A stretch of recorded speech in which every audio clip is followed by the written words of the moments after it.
네, 오늘 하나님 말씀 같이 보도록 하겠습니다. 오늘 하나님 말씀은 창세기 41장 46절로부터 57절 말씀으로서 주님의 사람을 위한 주님의 법칙이라는 제목으로 전하도록 하겠습니다. 주님의 사람을 위한 주님의 법칙. 창세기 41장 46절로부터 57절 말씀입니다. 제가 받들어 읽도록 하겠습니다. 요셉이 애굽 왕 바로 앞에 설 때 30세라. 그가 바로 앞을 떠나 애굽 온 땅을 순찰하니 7해 풍년에 토지 소출이 심히 많은지라. 요셉이 애굽 땅에 있는 그 7년 곡물을 거두어 각 성에 저장하되 각 성읍 주위의 밭에 곡물을 그 성읍 중에 쌓아둠에 쌓아둔 곡식이 바다 모래같이 심히 많아 세기를 그쳤으니 그 수가 한이 없음이었더라. 흉년이 들기 전에 요셉에게 두 아들이 나되 곧 온의 제사장 보디바라의 딸 아스낫이 그에게 낳은지라. 요셉이 그의 장남의 이름을 므낫세라 하였으니 하나님이 내게 내 모든 고난과 내 아버지의 온 집의 일을 잊어버리게 하셨다 하며 차남의 이름을 에브라임이라 하였으니 하나님이 나를 내가 수고한 땅에서 번성하게 하셨다 함이었더라. 애굽 땅에 7해 풍년이 그치고 요셉의 말과 같이 7해 흉년이 들기 시작하매 각국에는 기근이 있으나 애굽 온 땅에는 먹을 것이 있더니 애굽 온 땅이 굶주림에 백성이 바로에게 부르짖어 양식을 구하는지라. 바로가 애굽 모든 백성에게 이르되 요셉에게 가서 그가 너에게 이르는 대로 하라 하니라. 온 지면에 기근이 있음에 요셉이 모든 창고를 열고 애굽 백성에게 팔세 애굽 땅에 기근이 심하며 각국 백성도 양식을 살려고 애굽으로 들어와 요셉에게 이르렀으니 기근이 온 세상에 심함이었더라. 아멘. 오늘 하나님 말씀은 주의 종을 위한 하나님의 법칙입니다. 제가 원래는 원 제목은 주의 종을 위한 하나님의 법칙이라고 썼는데 주의 종을 위한 그러면은 꼭 목사님과 선교사님만 생각할 것 같아서 주님의 사람을 위한이라고 바꿨습니다. 사실은 여러분 모든 크리스찬은 하나님을 섬기는 사람이라면 진짜 크리스찬은요 다 주의 종입니다. 그죠? 진짜 크리스찬은 주의 종이에요. 하나님은 당신의 종을 위해서 하나님의 법칙이 있어요. 이 법칙을 알면 저희가 그 하나님을 온전하게 따라서 발맞출 수가 있고 그리고 하나님이 우리에게 주시는 주의 종에게 허락하시는 그 귀한 하나님의 선물을 다 받을 수가 있는 것입니다. 그래서 오늘 저희가 그것을 알아서 주님의 그 섭리에 발맞춰서 하나님의 복을 다 누릴 수 있는 여러분과 저가 될 수 있기를 간절히 축원합니다. 요셉은 30세의 감옥에서 왕 다음으로 전 왕국을 다스리는 큰 직임을 맡게 되죠. 요셉이 가지게 된 지위, 이 큰 직임, 이거에 대해서 여러분은 어떻게 생각하시는지요? 요셉은 자기가 맡은 이 직임에 대해서 어떤 생각을 가졌을까요? 이 직임을 요즘 말로 하면은 수상, 프라임 미니스터, 예를 들어서 영왕이 있으면은 사실 몬 것을 다 다스리는 그러한 영국 수상 같은 거로 생각할 수가 있습니다. 근데 사실 권력은 그것보다 더 컸죠. 왜냐하면 왕이 그에게 옥새를 맡겼거든요. 옥새를 자기가 먼저 찍어요. 선처리 후 보고입니다. 옥새를 자기가 찍고 그리고 요셉의 말이 아니면 아무것도 일어나지 않는다고 그랬어요. 왕이 그렇게 명령을 했습니다. 왕 뒤에서 수레를 타고 그의 허락이 있어야만 모든 게 집행되는 권력, 이러한 직위였습니다. 그러면 이러한 직위를 생각할 때 우리가 생각하는 것은 흔히 권력과 권세입니다. 이런 사람이 요셉이 됐지만 46절에 보면은 거기에 나오듯이 요셉의 모습이 나오는데 그가 온 땅을 순찰한다 그렇게 나옵니다. 그가 수상이 되자마자 하는 게 온 땅을 순찰한대요. 그리고 46절부터 49절에 나오는 내용은요 풍년 시기에 요셉이 한 것들이 계속 기록되어 있어요. 어떻게 숨가쁠 정도로 기록되어 있습니다. 그런 다음에 비로소 요셉의 가족 이야기가 나옵니다. 다시 시간을 돌아가서 거슬러 올라가서 요셉에게 가족이 이 아내가 주어졌고 자녀가 낳고 그 가족 이야기가 나옵니다. 여러분 이 말은 요셉은 죄수에서 그 나라의 수상이 된 다음에 쉴 새 없이 바로 그의 직임을 하러 뛰어다녔다는 얘기입니다. 이 말에서 유추할 수 있는 게 있습니다. 몇 가지. 먼저 요셉은 자기에게 주어진 큰 직임을 권력으로 생각하지 않았고, 그 직임을 물론 애굽 왕이 줬지만은 사실은 흉년을 몰고 오겠다 하고 보여준 하나님, 그것도 2번이나 보여준 하나님, 그 하나님께서 자기에게 큰 책임으로 주신 것으로 여겼다는 겁니다. 권력이 아닌 책임으로서. 여러분, 이 세상 사람은 아무도 지금 뭐가 닥쳐오는지 몰라요. 물론 요셉이 얘기를 했죠. 이러한 게 닥쳐옵니다. 7년의 풍년이 오고 그 다음에는 7년의 흉년이 오는데, 그 7년의 흉년은 풍년이 있었는지조차 잊어버리게 할 만큼 참혹한 흉년이 옵니다. 그렇게 얘기했어요. 근데 그것을 들은 사람은, 물론 바로가 그렇게 명했지만 모든 사람이 다 그렇다고 인정할 게 아닐 겁니다. 어떤 사람들은 진짜 그럴까? 그런 사람들도 있었을 겁니다. 그리고 일반 사람들은 다 몰라요. 오직 요셉만 이걸 정확하게 알고 있습니다. 하나님이 몰고 오실 무시무시한 흉년, 다 세상 사람을 죽음으로 몰아넣을 흉년, 그거에서 구하기 위해서 자기만 그 사실을 아니까 자기는 온 힘을 다해서 뛰어다닌 거예요.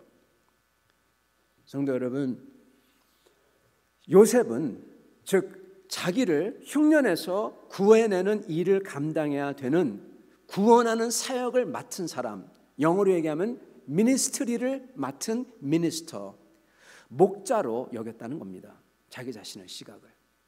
그게 그의 직임이었어요. 오늘 말씀을 보면은 이렇습니다. 제목이 말하듯이 주의 종을 위한 주님의 법칙입니다. 요셉은 주의 종이었습니다. 하나님께서 이런 주님의 종, 주님을 정말 믿고 주님께 순종하는 크리스찬들, 하나님의 사람들, 그를 위해서 하시는 일들이 있다는 겁니다. 이게 법칙이라는 겁니다.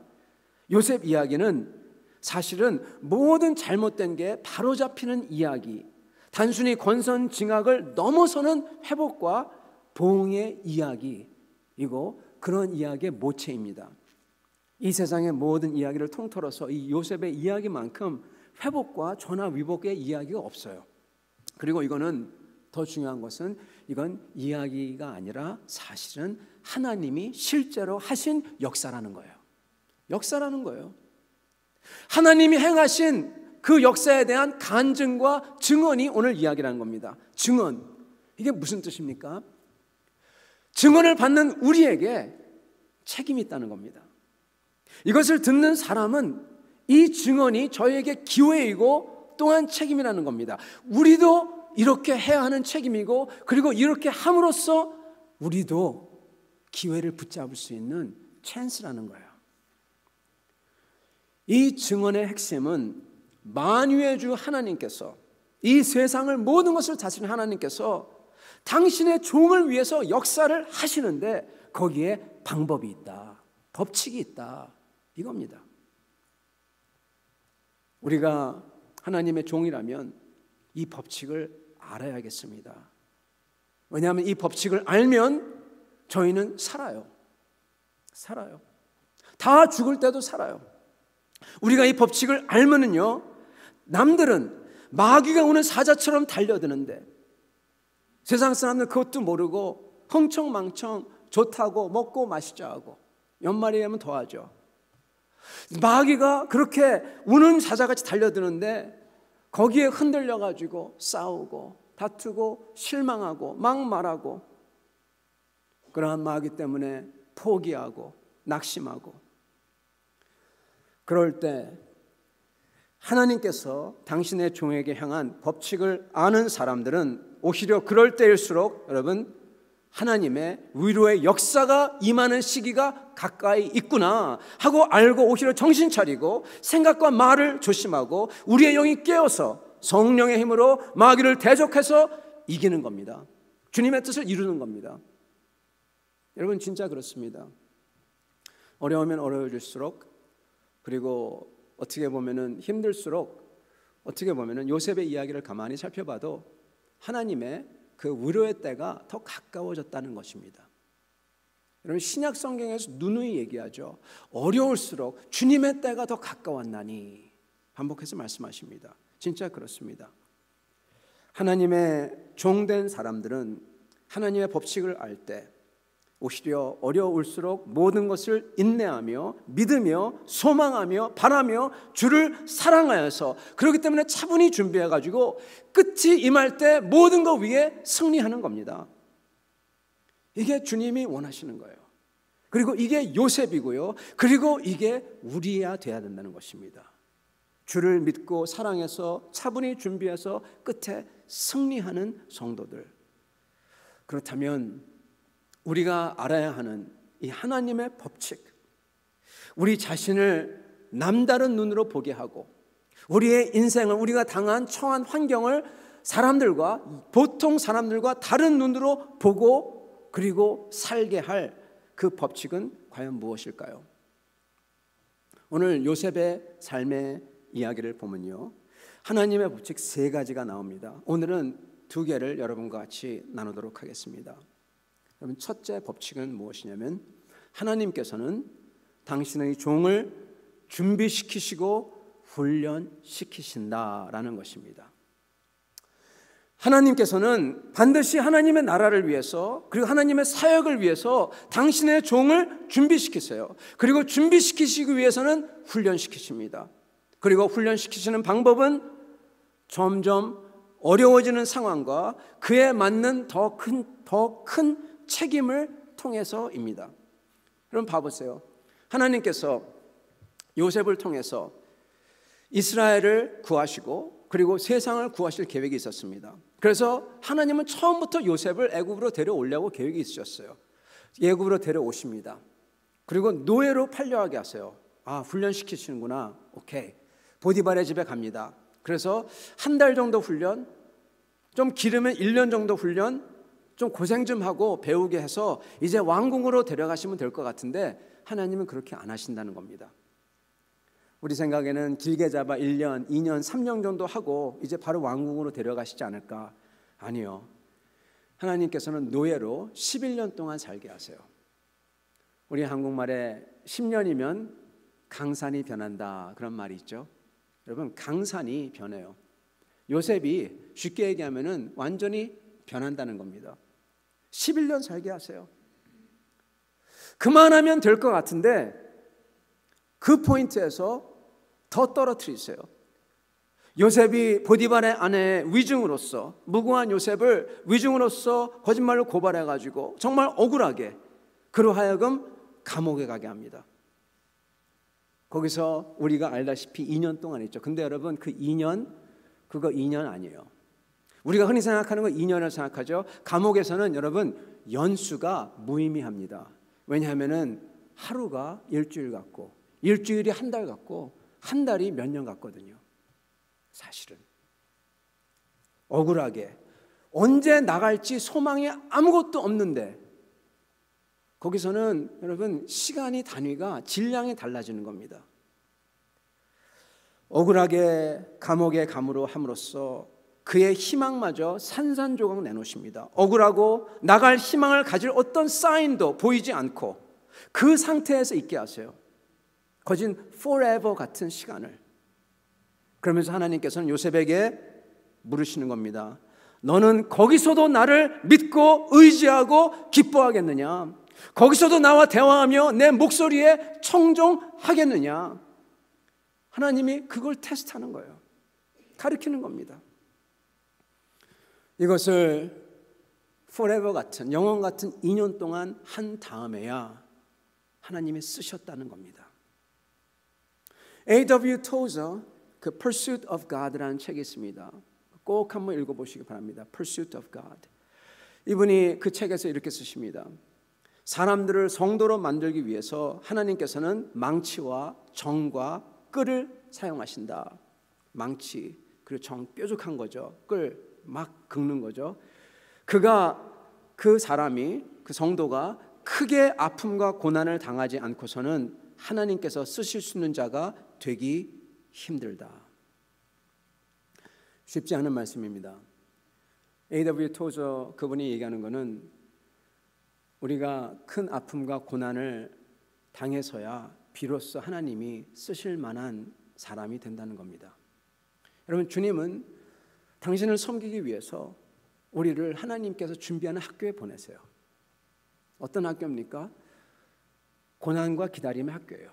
요셉은 몇 년 동안 학교 다녔습니까? 13년 동안.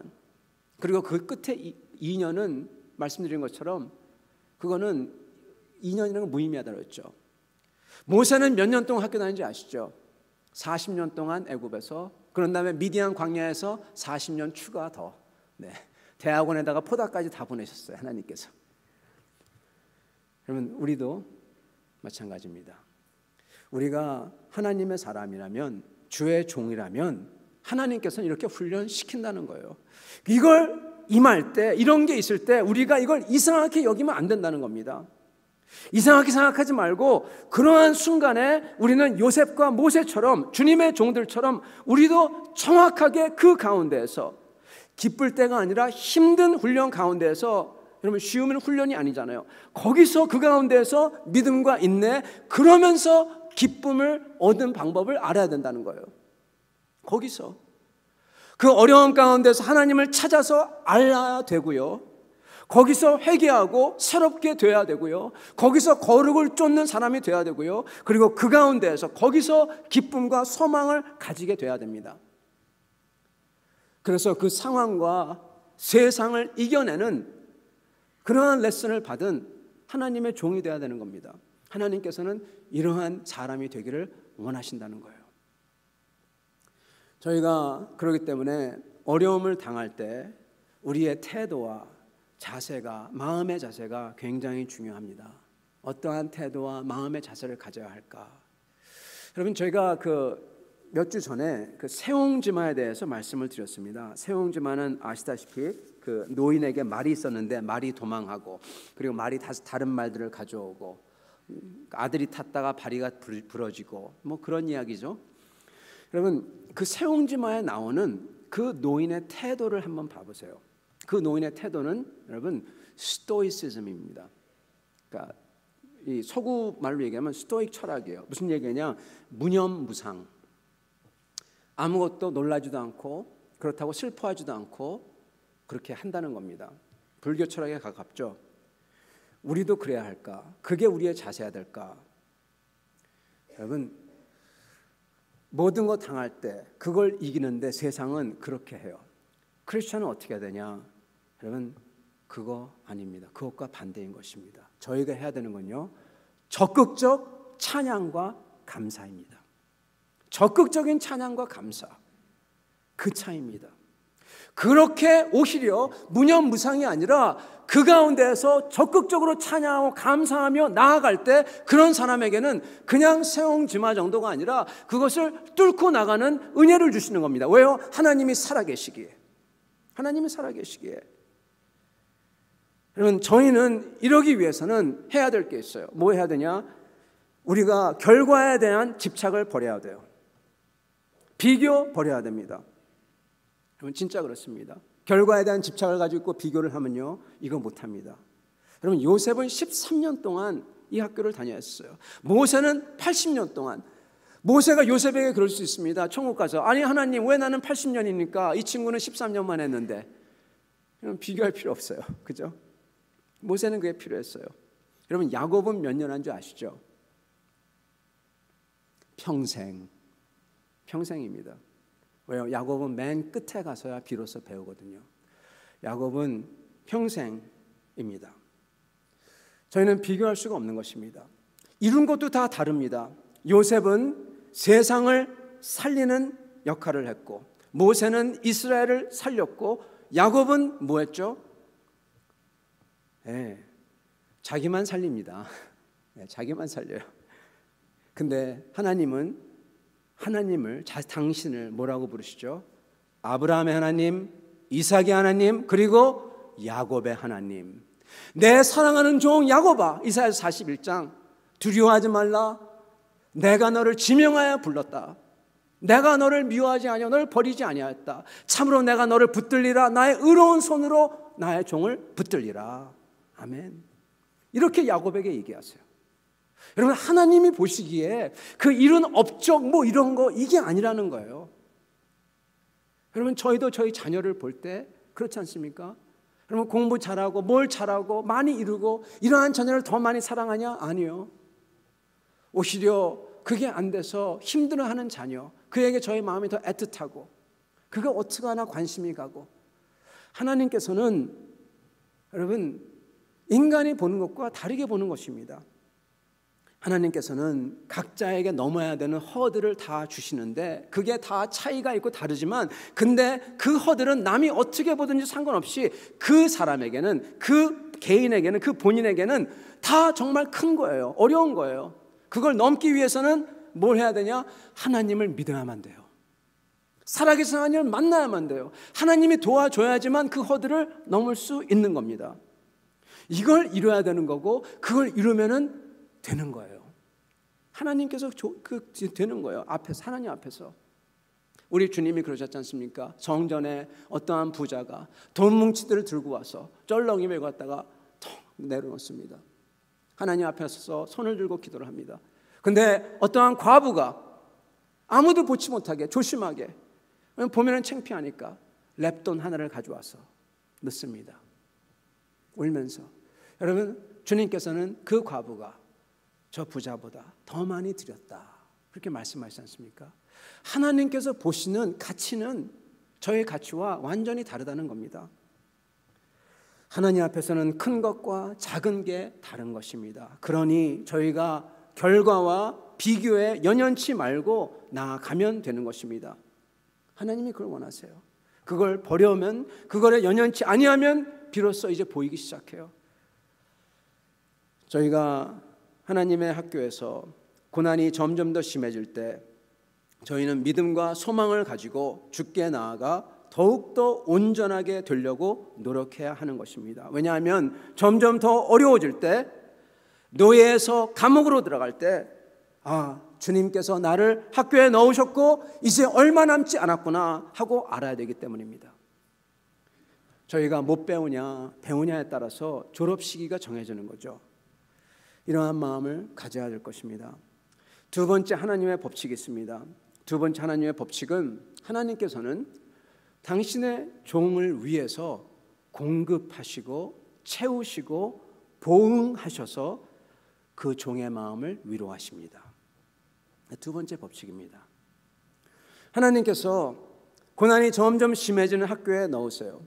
그래서 주님의 사람들을, 우리들을 준비시키고자 하실 때 그 고난과 어려움 속에서 하나님께서는 하시는 게 있어요. 반드시 하는 게 있습니다. 그게 무엇이냐?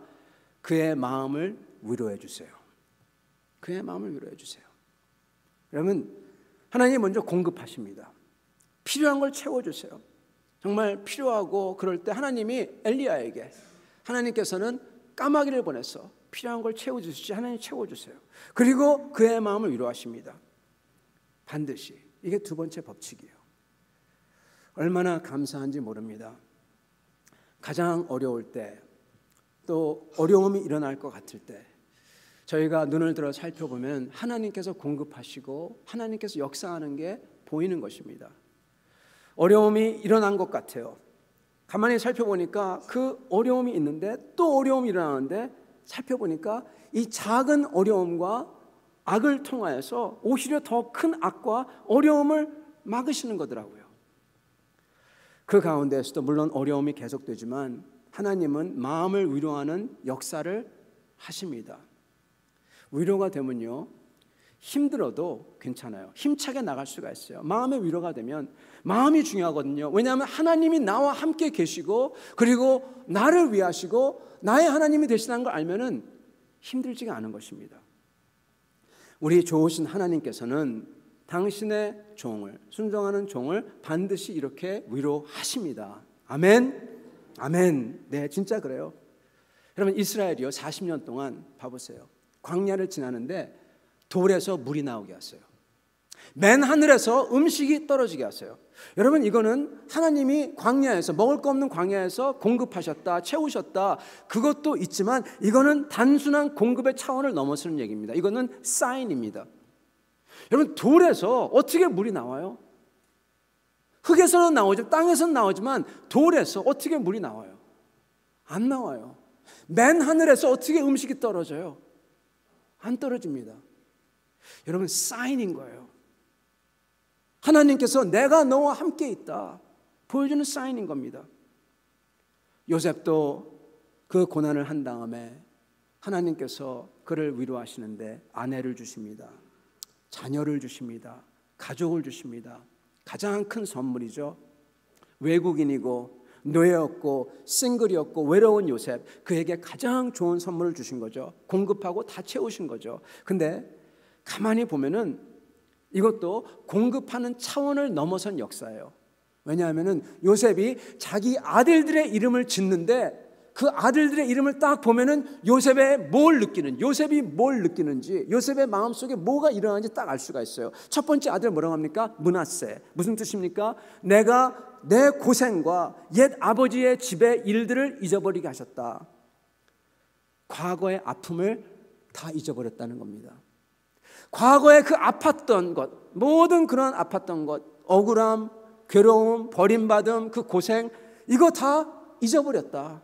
하나님 잊어버리게 해주셨다. 그 다음에 에브라임, 두 번째가 에브라임이라고 쳐요. 그 뜻이 무엇입니까? 내가 고생한 곳에서 번성하게 하셨다. 결실하게 하셨다. 여러분, 이거를 한마디로 하면요, 힐링하고 회복입니다. 여러분, 제가 변하여 화관이 됐다는 거예요.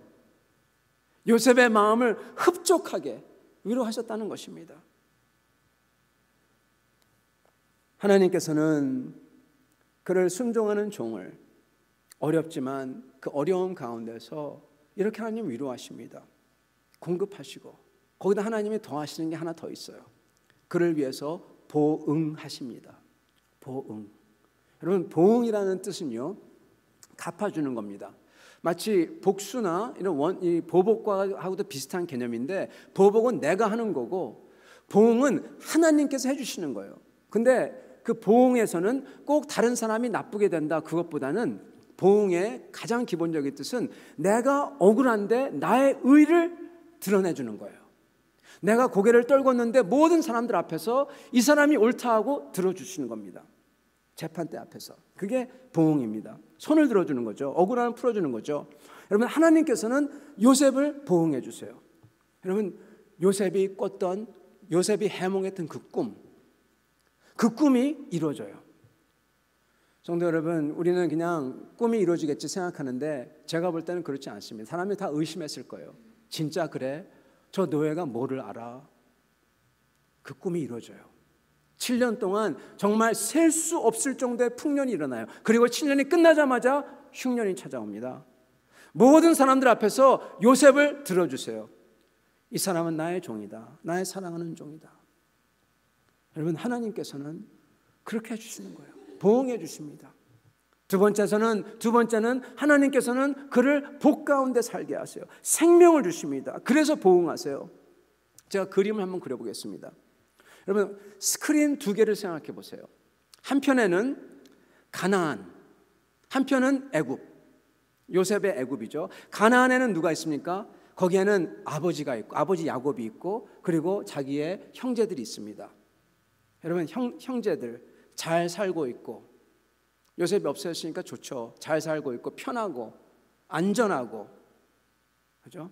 여기는 요셉, 여기는 노예고 감옥이고 환난이고 순간마다 어렵고, 그죠? 요셉은 여기는 그렇지만 하나님께 순종합니다. 근데 여기는요, 이쪽은 하나님이 같이 안 있어요. 요셉은 하나님이 같이 있어 형통하더라 그랬지 않습니까? 감옥에서도. 근데 이쪽은 잘 살고 안전한 것 같은데 하나님하고 같이 안 있어요. 왜냐? 아직도 회개를 안 했어요. 왜냐? 야곱은 아직도 순종을 안 했어요. 형들은 회개를 안 했고 아버지 야곱도 순종을 안 했습니다. 야곱은 사실은 하나님 말씀대로 돌아가야 되는데 돌아가지 않고 계속 떠돌아다닙니다. 그리고 더 큰 것은 이 요셉은 지금 불편한 먼 타향에서 혼자서 외롭게 그렇게 있는데, 이쪽에서는 편하게 사는 것 같은, 여기는요 가나안 사람들과 지금 동화되고 있습니다. 그 유다의 이야기를 보면은 저희가 안 읽고 넘어갔는데, 유다가 그 유다의 아들을 가나안 며느리를 갖다 맞이하는 게 거기 쭉 나옵니다. 다말의 이야기가 나오죠. 한번 읽어보시기 바랍니다. 아주 참 어떻게 보면 끔찍한 이야기예요. 그러한 이야기가 쭉 나옵니다. 가나안 사람들과 같이 동화되어 살아요. 편하고 안전한 것 같고, 여기는 애굽에서 요셉은 하나님의 의를 쫓고 하나님을 갖다가 섬기려고 하고, 그러면서 어렵습니다. 근데 그게 픽처인데 끝에 가서 어떠한 결과냐, 지금 아직은 못 봤는데 바로 여기서 뭐가 들이닥쳐요. 뭐가 들이닥칩니까? 흉년. 말이 흉년이 지금 죽음입니다. 7년 동안 아무것도 나지 않는 것, 죽음이죠. 이게 온 땅을 다 덮습니다. 두 스크린을 다 덮어요.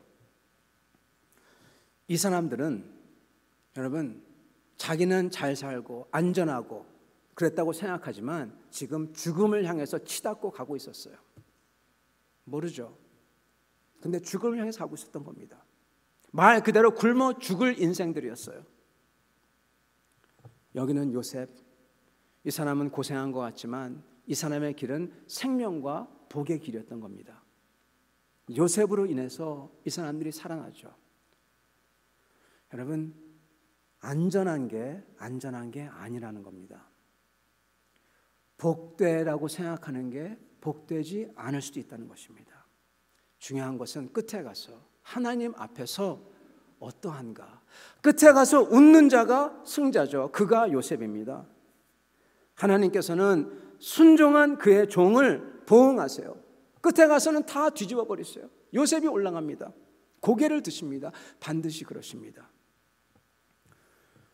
이 홍콩에 오늘 선교사님이, 젊은 청년이 홍콩에 선교사를 가기로 지원을 했어요. 70년대 일입니다. 그래서 그가 그 교회에서 이제 대학을 갑니다. 휘튼 대학에 가요. 미국 휘튼 대학에 가는데 그 청년이 너무나 이 듬직하고 잘생기고 멋지고 똑똑하고 신앙도 좋고, 그래서 모든 사람들이 다 좋아하는 청년이었습니다. 그 교회에서 많은 그 유스들이 그 형을 보면서 정말 롤 모델로 삼고 따랐죠. 그래서 그가 이 휘튼 대학에 가서 거기서 공부도 잘 하고, 그래서 3학년 이 학기 말에 이제 3학년 다 끝났을 때 어떤 여자와 같이 내려와요.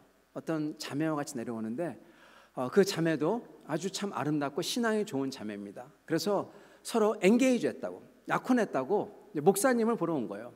그래서 목사님 앞에서 우리 엔게이지 했다고. 그래서 그것을 교회 이제 주일날 같이 왔기 때문에 교회 그 유스들이 다 보면서, 와, 선난 손녀다.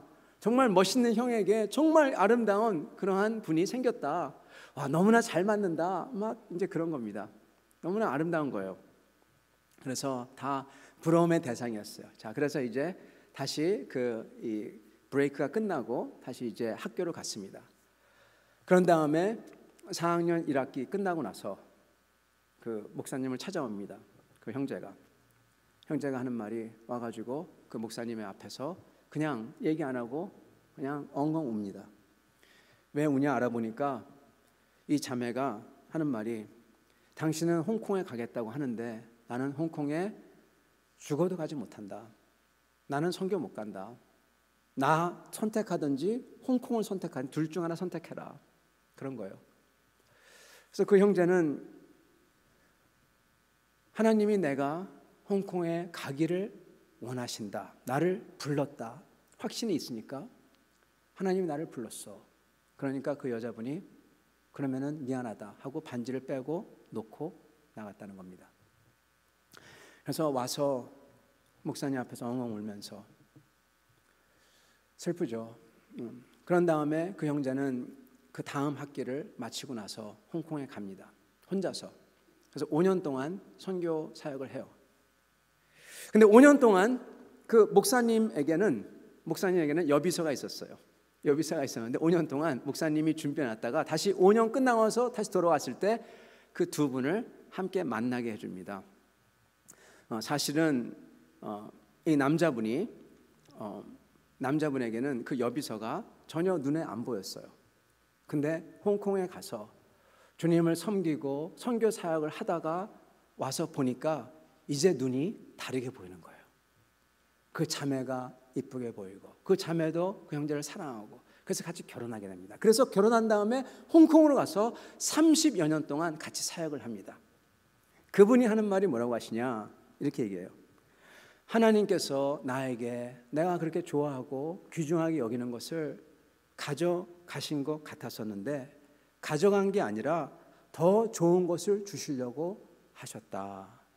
그 말을 이 교회 앞에서 고백을 하더라는 겁니다. 사랑하는 성도 여러분, 우리 하나님께서는요, 자기를 사랑하는 자, 하나님을 사랑하고 하나님께 순종하려고 하는 자, 그 사람을 위해서 하나님은 찾으세요. 역대하 16장 9절, 여호와의 눈은 온 땅을 두루 감찰하사 전심으로 자기에게 향하는 자들을 위하여 능력을 베푸시나니. 하나님의 눈이 온 땅을 찾고 있어요. 왜요? 벌하려고요? 꾸짖려고요? 아니요. 자기를 전심으로 찾는 자, 자기를 사랑하는 자를 찾아서 그에게 능력을 베풀어 주려고. 하나님이 그런다는 겁니다. 그게 하나님이 원하세요. 하나님의 마음이에요. 여러분, 그러한 사람들에게 하나님이 준비해 놓은 게 무엇이냐? 고린도전서 2장 9절, 기록된 바 하나님이 자기를 사랑하는 자들을 위해서 예비하신 모든 것은 눈으로 보지 못했고 귀로 듣지 못했고 사람의 마음으로도 생각하지 못하였다 함과 같으니라. 아멘. 하나님께서는 자기를 사랑하며 찾으며 순종하는 주의 종을 위하여서 예비하신 것은 사람의 눈으로 보지도 듣지도 생각하지도 못한 것을 준비했다는 것입니다. 성도 여러분, 저희가 이 세상을 살면서 이 세상에 그게 다 안 이루어져도 괜찮아요. 왜냐, 저희는 영원한 나라의 소망이 있기 때문에 여기서 안 되면 저기서 되니까 no problem이에요. 오직 저희에게 하나님이 요구하시는 것은 이것을 믿고 붙잡아서 전부 다 끝에 가서 승리하는 그런 하나님의 성도가 되기를 원하신다는 것입니다. 사랑하는 성도 여러분, 우리 이 말씀은 우리에게 큰 기쁨과 위로입니다. 하나님께서는 당신의 종을 준비시키기 위해서, 훈련시키기 위해서 어려운 사랑을 어떤 때는 허락하시지만 하나님께서는 그 가운데에서 그가 부르신 자를, 순종하는 자를 주님께서 붙들어 주시고 채워주시고 보응해 주시고 위로해 주신다는 겁니다. 이게 하나님의 법칙이에요. 법칙입니다. 이것을 믿는 분들, 오늘 이것을 꼭 붙잡고 그리고 이에 맞춰서 발을 맞춰서 따라가서 우리 전부 다 승리하시는 그러한 우리 다 될 수 있기를 간절히 축원합니다. 같이 기도하겠습니다.